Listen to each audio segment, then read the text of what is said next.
안녕하십니까. 1월 9일 유병수의 간본치 시작하겠습니다.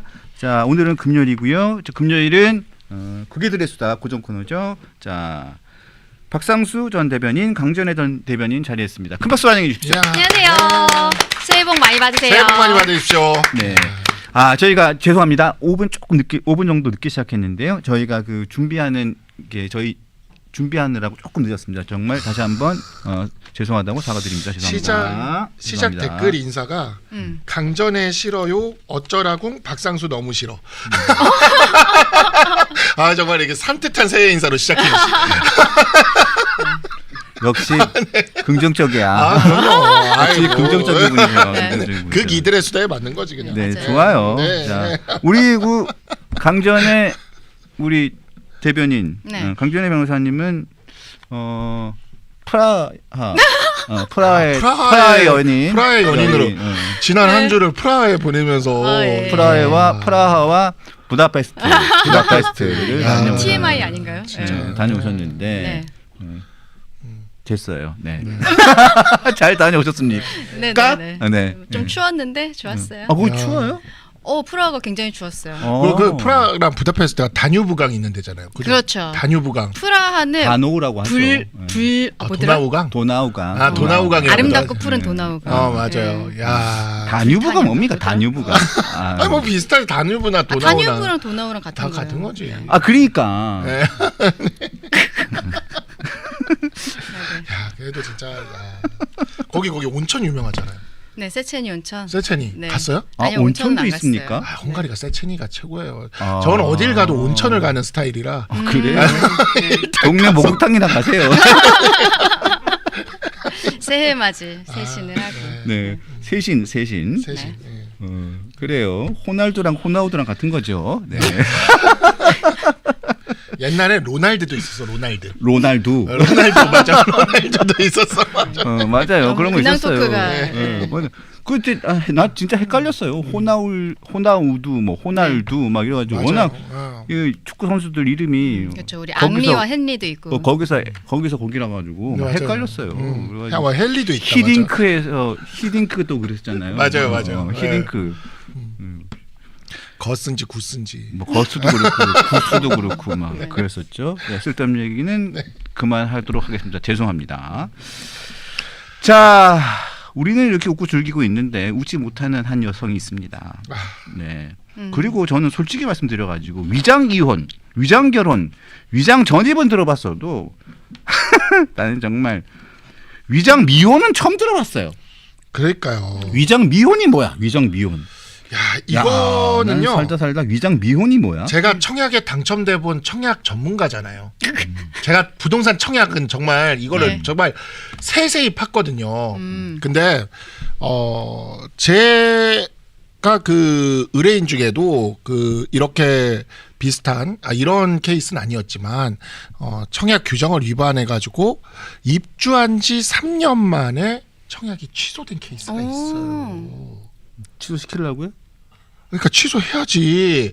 자, 그 케이스는 뭐였냐면 이제 그 부부가 있는데 역시 비슷한 케이스예요.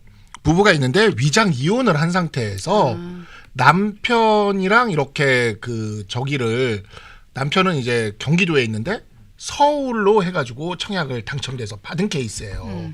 근데 진짜 국토부가 이거를 세세하게 찾아내가지고 결국 그 청약 당첨을 취소시켜가지고 그 아파트는 다시 추가 청약 모집으로 나왔거든요. 그래서 제가 이 사례를 보면서 이렇게 가점이 5점이 딱 모자란 커트라인에 걸려 있는 상황에서 이 5점을 이루기 위해서 이렇게 청약 점수를 부풀렸다라는 이게 진짜로 밝혀지면요. 이 70억 로또 아파트 이거 청약 취소시켜야 됩니다.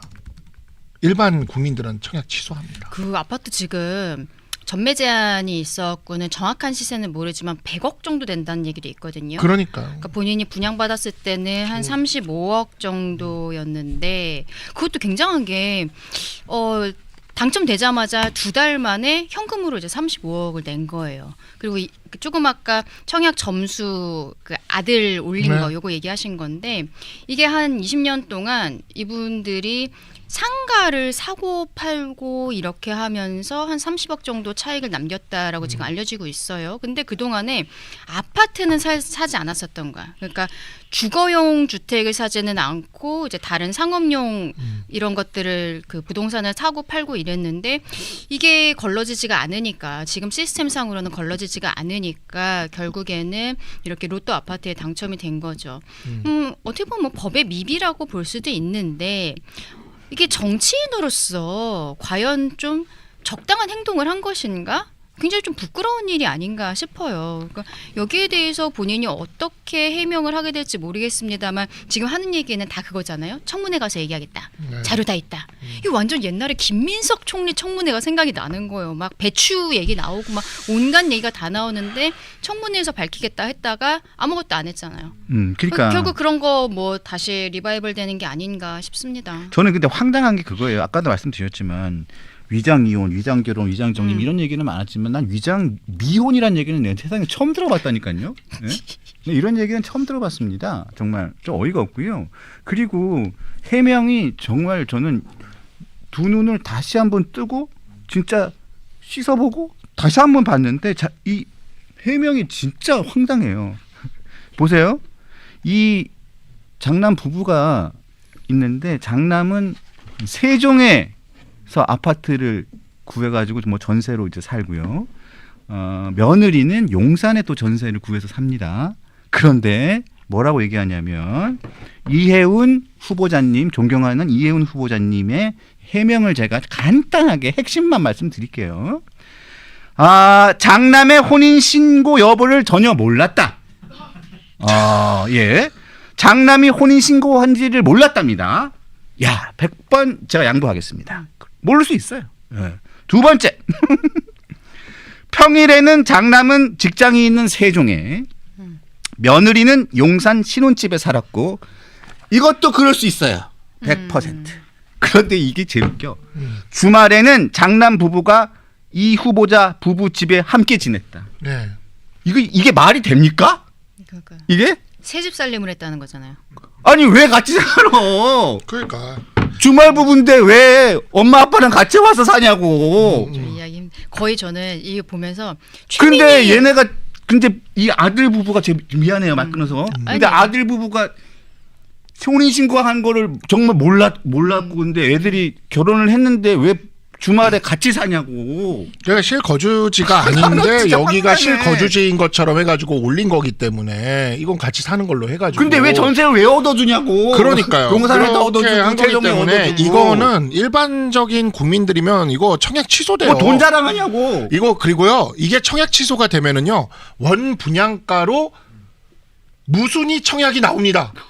한 세대 나와요. 청약 통장 어떻게- 있어요? 근데 나 35억이 없어서 아니 이게 무조건 70억이 보장된 건데 이혜원 의원 청약 대출도 안 취소되면 돼. 이 대출도 무순위 안 돼. 청약 나온다니까? 이거 당첨으로 어떻게- 무조건 이거 당첨돼. 차장님도 하셔야 돼. 이거 청약 사채 취소되면 끌어. 난 해야 3,500도 없어요.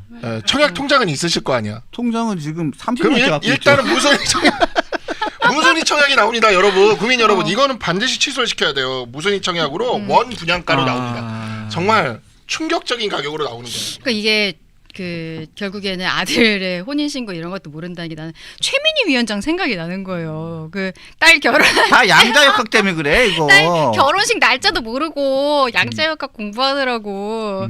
아니 왜 이런 말도 안 되는 이야기를 하는지 그냥 차라리 그냥 소탈하게 뭐 여기 있어서 본인들이 잘못했다. 어쨌든 뭐 처벌이 있다면 달게 받겠다. 국민들이 양해를 바란다. 이런 얘기를 하면 안 되는 건가요? 안 되는 거죠. 예, 안 되는 거예요. 안 조선일보 되는구나. 제목에 이혜훈 70억 로또 아파트 꼼수로 청약 점수 부풀렸다. 이렇게 제목입니다. 제가 얘기한 거 아니에요. 조선일보 제목입니다. 자, 이런 상황인데 이렇게 해가지고 사실 장남의 위장 미혼이 아니었으면 이거 못 받는 거예요. 이 청약 못 받는 겁니다. 자, 이럼에도 불구하고 2019년 9월 삼선 의원이던 당시 이혜훈 의원이 로또 청약과 관련해서 소신을 밝혔습니다. 그때 그 어떤 소신을 밝혔는지 상식적이고 발랐던 그 당시의 이해훈 의원 어떤 말씀을 하셨는지 한번 들어보겠습니다. 최근에 지난주죠. 삼성동의 R단지 그리고 내일 있을 역삼동의 C단지 10,000명 이상 몰렸어요. 115대 1입니다. 근데 왜 이렇게 몰립니까? 주변 시세보다 싸게 분양가를 해놓으니까 분양 받기만 하면 그냥 5, 6억을 앉아서 버는데 안 몰리겠습니까? 분양가 상한제 확대는 집값은 못 잡고 경제만 잡습니다. 재건축을 하느라 10수년씩 고생한 조합원들에게는 세대당 수억 원씩의 추가 부담을 안깁니다. 사람 잡습니다. 그런데 재건축에 1도 고생 안 한 현금 부자들, 대한민국 상위 0.01%에 해당하는 사람들에게는 앉아서 5, 6억씩 대박 로또를 안겨주는 그런 제도입니다. 기가 막힙니다.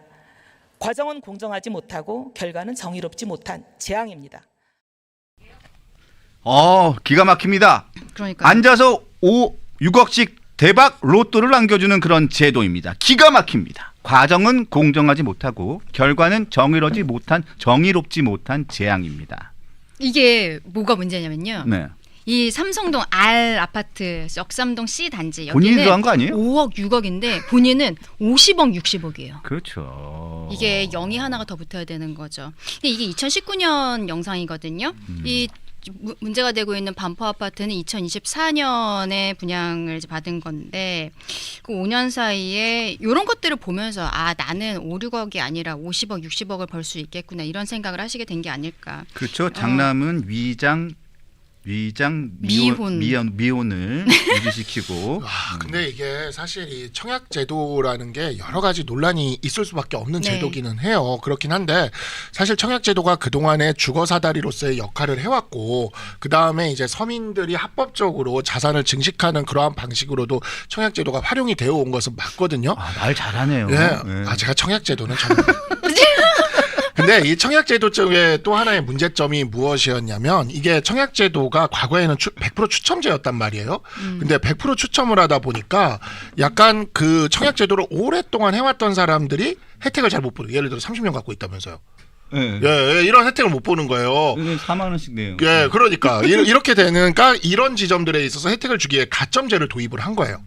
그래서 이제 청약제도가 가점제로 해가지고 진짜 점수 커트라인으로 잡히는 거거든요. 그러다 보니까 만점이 제가 저도 이제 한지 좀 오래되다 보니까 가물가물한데 80점 근방에 78점인가 아마 그래요. 만점이. 그러면 뭐 요즘 어지간한 아파트 단지들, 유명 아파트 단지들의 청약 커트라인이 몇 점이냐? 70점대도 나와요. 그래요? 예. 몇 점이지? 70점대도 나와요. 그러니까 이게 70점대를 쌓으려면 어떻게 해야 되냐면요. 청약을 그냥 한 몇십 년 동안 들어야 되고. 몇십 년 들었다니까. 그러니까 몇십 년. 그거는 풀 만점일 거예요. 그다음에 애가 한 셋쯤 있어야 돼요. 둘이에요. 난. 애 한 셋쯤 있어야 돼요. 그리고 부양가 나는 위장 미혼도 아니에요. 애들 다 미혼이에요. 예, 그러니까 이런 것들이 조건이 굉장히 많아요. 그래서 그걸 다 채워야 이런 엄청난 몇십억짜리 단지는 들어갈 수가 있는 거예요. 돈이 없어요. 네, 돈이 없는 거는 제가 어떻게 점수가 말씀드릴 수가 돼도 없는 두 달 만에 35억을 내야 된다. 그러니까 이게 어떤 문제가 생기냐?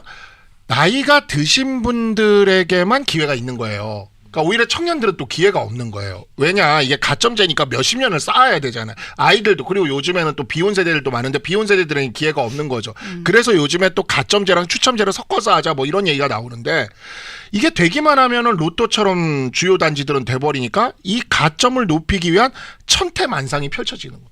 그래서 천태만상이 펼쳐지는데 그중 이제 대표적인 게 이와 같이 이제 같이 살지 않는 자녀를 올려놓는 것. 이런 것들이 가장 대표적인 부정청약의 대표 사례거든요. 대표 사례. 그래서 사례. 예, 아주 대표 사례입니다. 너무 그냥 전적이. 그리고 부부가 위장으로 이혼을 해가지고 하는 방식. 이것도 많이 하는 방식이에요. 요즘에 많이 하는 방식입니다. 그래서 이 가점제를 위해서 온갖 분투가 펼쳐지는데 이러한 부분들에 대해서 가장 대표 사례를 저질러 놓고 지금 그 장관의 자리에 가겠다 몇십억을 벌어놓고 이거 그냥 취소시켜야 돼요. 그리고 무순위 청약으로 나오면 국민 한 분이 부자가 되십니다. 무순위 청약으로 반드시 내놔야 된다. 네. 네. 자, 이런 상황인데요. 자, 이 이해훈 후보자 하루에도 몇 건씩 터져요.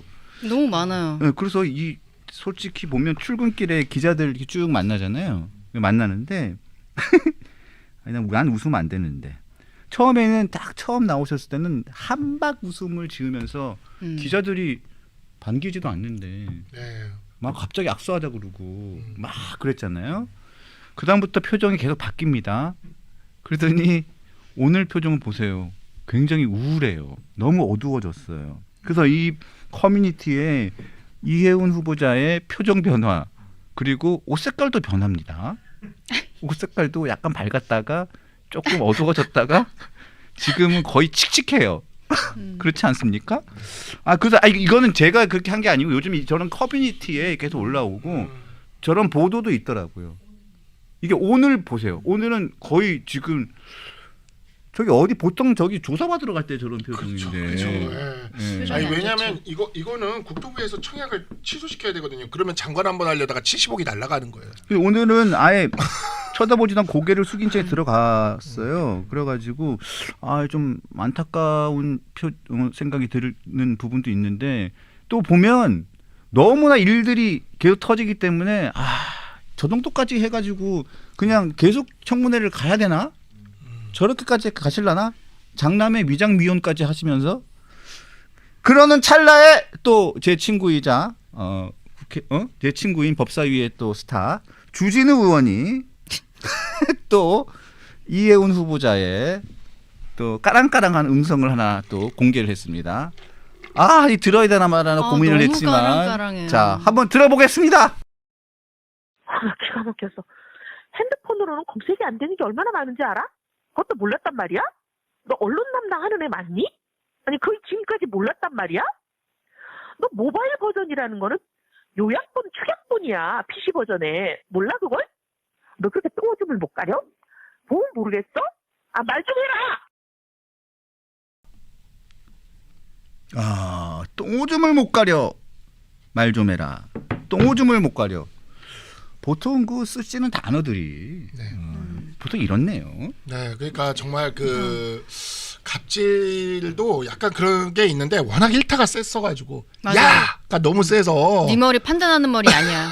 IQ 한 자릿수 정말 진짜 너무 세서 야 했는데 그게 너무 세긴 했지만 똥오줌도 못 가려도 뭐 만만치가 않은 네, 진짜 이분 계속 더 나올 것 같은데요. 지금 김병기 의원이랑 양대 산맥으로 너무 쏟아져 나오고 있어서 그 정말 의원들의 갑질이 어디까지인지 국민들이 알지 않아도 될 만한 것들이 너무 드러나는 게 아닌가. 정말 너무 심한 것 같아요. 이게 결국에 다 녹음이 돼 있었던 거고 녹음이 돼 있다는 거는 한두 번 정도가 아니었을 가능성이 굉장히 높은 거 아니겠어요? 그러면 이분 뭐 자진 사퇴하지 않으실 것 같은데 뭐 김병기 의원도 마찬가지고 계속적으로 이런 상황들이 터지지 않을까. 근데 아까도 제가 잠깐 말씀드렸지만 워낙 그 김민석 총리의 청문회와 그 뭐 장관들 청문회가 맹탕으로 진행됐었기 때문에 본인도 그런 형태로 어떻게 지나가겠지. 김병기는 이해운만 바라보고 이해운은 김병기만 바라보고 있는 상황이 아닐까? 근데 지금 보면은 강선우 플러스 지금 아까 강 변호사님이 물어봐서 제가 지금 찾아보니까 이상경 차관 사례가 지금 섞여 있는 케이스라서 쉽지 않을 것 같고 그분은 부동산을 지키기 위해 그렇죠. 직을 던졌잖아요. 네, 이상경 차관은 집을 지키기 위해서 직을 던졌어요. 그렇죠. 네, 지금 이거 계속 가시다가는 이거 청문회에서 더 저기 하면 저같이 이렇게 청약 빠꼬미가 국회의원 들어가 있으면 엄청 파고들다가 이게 왜냐면 대표 케이스거든요.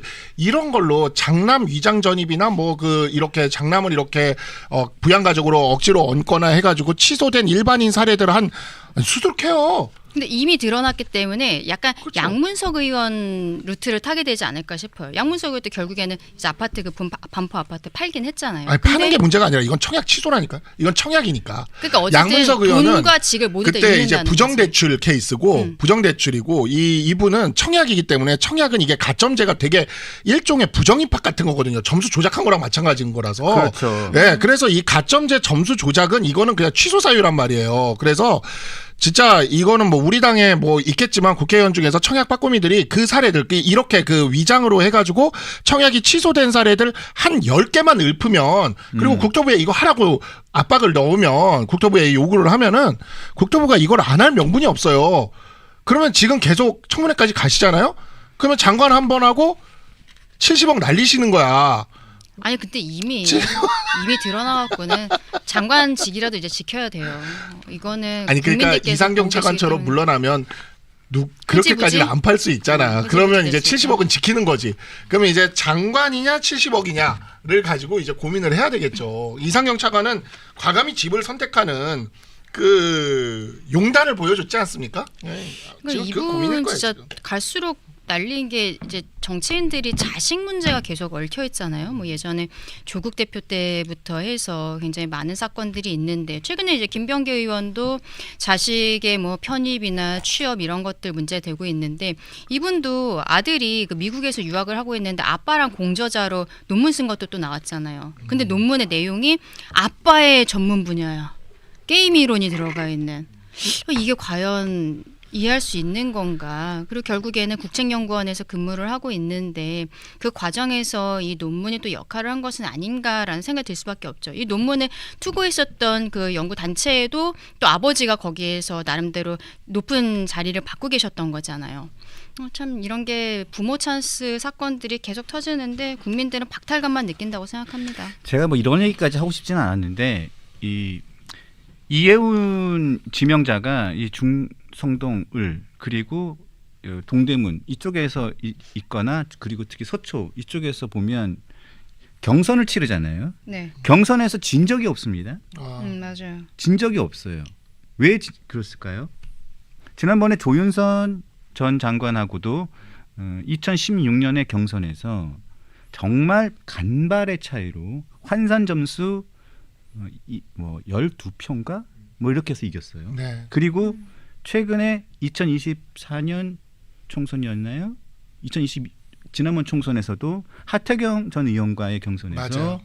정말 극적인 뒤집기로 이겼죠. 맞아요. 그런데 제가 잘 아는 이해운 그 캠프에 있었던 사람들한테 얘기를 쭉 들어봤는데 사실 이러면 안 되는 거거든요. 이것도 큰 문제가 될 수도 있는 건데 어떤 내용이냐면 지금 말씀하셨던 것처럼 이해운 지명자의 남편이 전공이 그 전공이에요.